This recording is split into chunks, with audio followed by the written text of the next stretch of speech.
Ever notice how some people light up at the idea of a Friday night out while others are already mentally putting on their comfiest pajamas? You probably know someone like this. Maybe you are this person. The one who genuinely gets excited about a quiet evening at home. The one who'd pick a good book and a warm blanket over a crowded bar any day of the week. And here's what's interesting. There's actually a whole psychology behind why certain people feel most alive when they're tucked away in their own space. And it's kind of fascinating once you dig into it. In fact, understanding why you or someone you know loves staying home might just change how you see yourself entirely. First off, let's clear something up. Loving your home doesn't automatically make you boring, depressed, or socially awkward. That's the stereotype, right? The homebody who can't handle the real world. But that's not the full picture, not even close. The truth is, people who prefer to stay home often have a deeper relationship with themselves. They've figured out what actually recharges them, and they're not afraid to honor that. While everyone else is out chasing the next dopamine hit at some loud party, homebodies are finding genuine contentment in stillness. And that takes a certain kind of self-awareness that many people never develop. Think about it. Modern culture glorifies being busy, being seen, and being everywhere all at once. Social media makes it worse. Everyone's posting their nights out, their adventures, their social proof. And if you're not doing the same, there's a subtle pressure that whispers, "You're missing out. You're wasting your life." But here's the thing.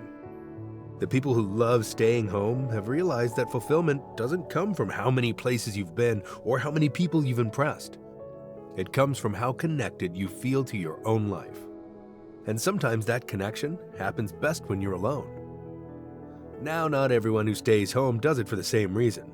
There are actually different types of homebodies, and each one has its own unique relationship with solitude.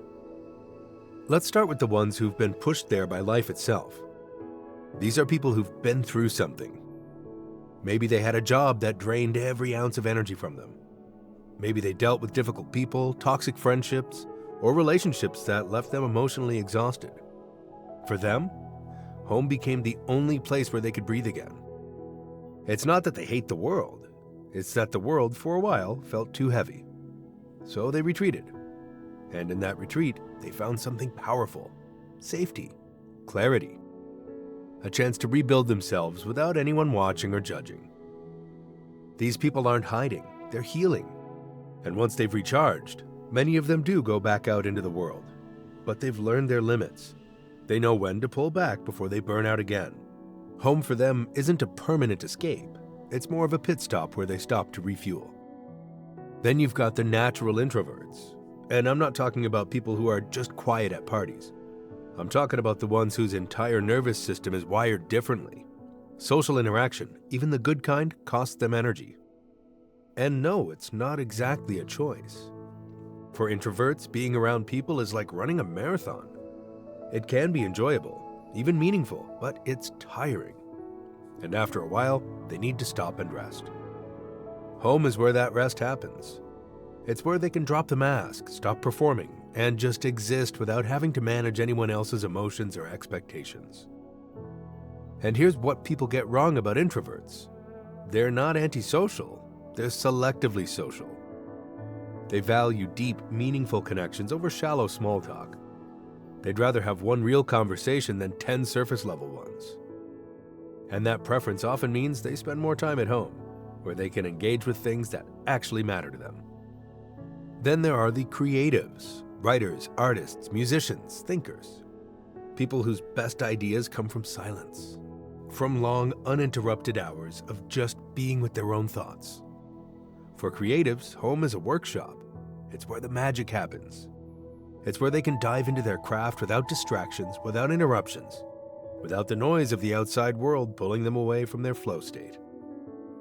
Some of the greatest works of art, music, and literature were created by people who spent a lot of time alone. Not because they were lonely, but because they needed that space to think, to create, to explore ideas that don't fit into casual conversation. Their home becomes a kind of sacred space where inspiration can actually breathe. And then there's the group that just doesn't vibe with chaos.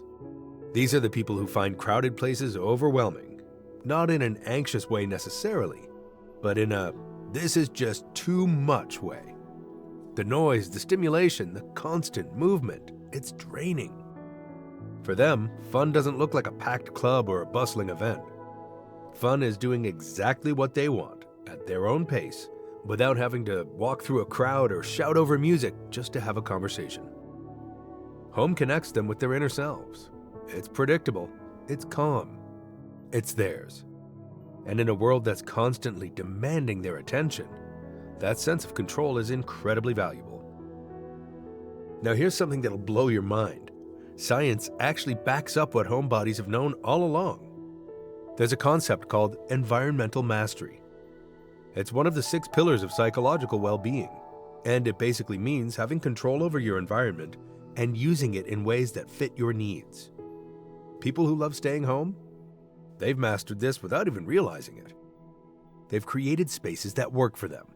And research shows that when you have that kind of control over your environment, your stress levels drop, your focus improves, and you actually become more productive and creative. There's also something called cognitive load theory, and it explains why some people feel exhausted after being out. Every social interaction, every new environment, every unexpected situation adds to your brain's processing load. It's like having too many apps running on your phone. Eventually it slows down. Home is where you get to close those apps. The environment is familiar, predictable. Your brain doesn't have to work as hard to process everything. That's why you can feel completely drained after a day out, but somehow have energy to read, create, or think deeply once you're back in your own space. It's not laziness. It's your brain finally getting a break from constant processing. And here's another fascinating thing. Studies on happiness have found that people who spend time in solitude, when it's chosen and not forced, report higher levels of satisfaction and emotional regulation. They're better at managing their feelings, less reactive to stress, and more in tune with what they actually want out of life. The key word there is chosen. When you choose to be alone because it serves you, that's powerful. When you're alone because you're afraid or avoiding something, that's different. But the people who genuinely love their home time, they're often the ones who figured out that being comfortable with yourself is the foundation for everything else. People who are comfortable with solitude also tend to have higher levels of creativity and problem-solving skills. Why? Because breakthrough ideas rarely come when you're surrounded by noise and distraction. They come in the quiet moments when your mind has space to wander, connect dots, and explore possibilities. So if you've ever felt weird about preferring a night in, or if someone's made you feel like you're missing out on life, remember this. Your brain might just be wired to thrive in environments that others find boring. And that's not a weakness. That's knowing yourself. But here's the really important part. As much as staying home can be healthy, grounding, and even necessary, there's a line.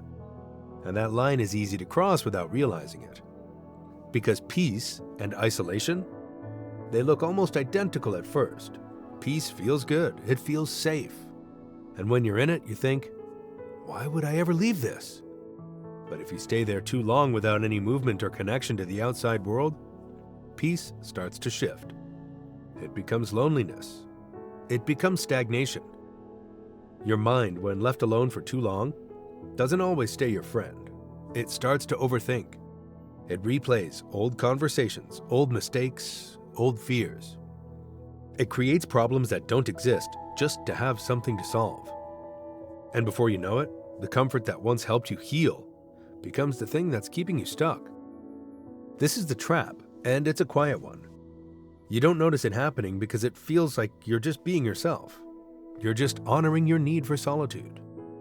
But somewhere along the way, solitude can turn into avoidance. Rest can turn into withdrawal. And the world outside can start feeling increasingly foreign. So make sure to find the balance you need.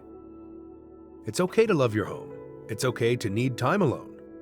It's okay to recharge in your own space and protect your energy. But you also need to stay connected to life in genuine ways. Go for a walk, feel the sunlight, have a real conversation with someone, even if it's brief. Do something that reminds you that the world is still turning and you're still part of it. Because solitude should build you up, not close you off. Your home should be your sanctuary, not your prison. It should be the place you return to, not the place you never leave. And the difference between those two things is movement, growth, a willingness to step outside your comfort zone every now and then. Not because you have to prove anything, but because life is happening out there too. And you deserve to experience it, on your terms, at your pace. But still, you deserve it. The people who truly thrive as homebodies are the ones who figured this out. They know when to retreat and when to engage. They know how to protect their peace without isolating themselves. They've learned that being comfortable at home doesn't mean being afraid of the world. It just means they've built a life that feels good from the inside out. And that's something worth aiming for. So take a second to think about where you are right now. Are you at home because it genuinely recharges you? Or are you at home because stepping out feels too hard? Are you resting, or are you hiding? There's no judgment here, because the answer to that question changes everything. If you're resting, keep doing what you're doing. Protect that peace. Honor your needs. Build your life in a way that feels authentic to you, even if it doesn't look like everyone else's. But if you're hiding, it might be time to take one small step. A text to a friend. A walk around the block. A moment of connection that reminds you that you're still here, still alive, still part of something bigger than your four walls. Remember, the beauty of being a homebody isn't that you reject the world. It's that you've learned how to exist in it without losing yourself. You've learned that you don't need to be everywhere to matter. You don't need to be loud to be heard. You don't need to constantly prove your worth through activity and visibility. You can just be. And that's powerful. So whether you're the person who was pushed home by life, the natural introvert, the creative soul, or the one who just prefers calm over chaos, know this. You're not broken. You're not missing out. You're not doing life wrong. You're just doing it differently. And as long as you stay connected, stay curious, and stay open to life in whatever form it takes, you're exactly where you need to be. So here's my question for you. Which type of homebody are you? Are you the one who's healing from life's chaos? The natural introvert recharging your battery? The creative building something in your sanctuary? Or the person who just needs peace over noise? Drop a comment and let me know. Thanks for watching, and I'll see you in the next one.